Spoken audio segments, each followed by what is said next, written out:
नमस्कार मंडळी. आजच्या व्हिडिओमध्ये आपण पाहणार आहोत गृहिणींनी स्वतःच्या आरोग्याकडे कसं लक्ष द्यावं. स्वतःला शेवटची प्रायोरिटी नको. गृहिणी सगळ्यांची काळजी घेते पण स्वतःकडे मात्र दुर्लक्ष करते.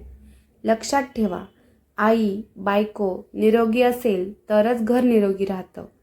रोज किमान 15 ते 20 मिनिटे स्वतःसाठी ठरवा.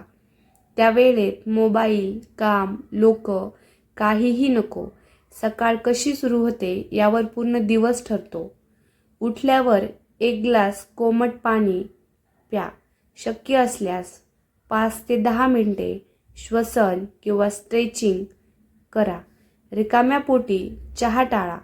हे केल्याने थकवा, गॅस, डोकेदुखी कमी होते. गृहिणींनी खाण्याकडे कसं लक्ष द्यावं. उरलेलं खाणं ही सवय हळूहळू शरीर खराब करते. वेळेवर खा. फक्त चहा बिस्किटावर दिवस काढू नका. आहारात असावं भाजी, डाळ, पोळी भाकरी, ताक किंवा दही, फळं. महाग डाएट नाही, पण घरचं संतुलित जेवण पुरेसं आहे. घरकाम केल्याने शरीर हलतं, पण तो व्यायाम नाही. रोज 15 मिनिटे चालणं, घरातच साधे व्यायाम, मान, कंबर, गुडघे यांचे स्ट्रेच यामुळे पाठदुखी, गुडघेदुखी, जडपणा कमी होतो.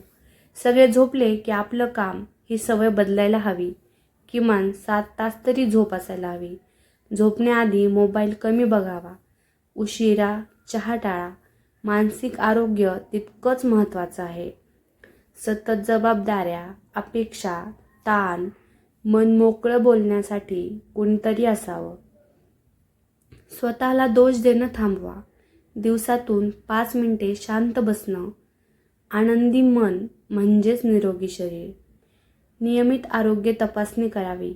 दुखलं कीच डॉक्टरांकडे जाणं हे सुद्धा चुकीचं आहे. वर्षातून एकदा तरी बेसिक चेकअप, हिमोग्लोबिन, साखर, BP तपासायला हवी. अंगातील लक्षणांकडे दुर्लक्ष नको. घर चालवताना स्वतःला विसरू नका. तुमचं आरोग्य ही चेन नाही, ती तुमची गरज आहे. व्हिडिओ आवडला असेल तर लाईक करा. कमेंट्समध्ये सांगा व्हिडिओ कसा वाटला आणि चॅनलला सबस्क्राईब करायला मात्र विसरू नका. भेटूया पुढच्या व्हिडिओमध्ये. तोपर्यंत धन्यवाद.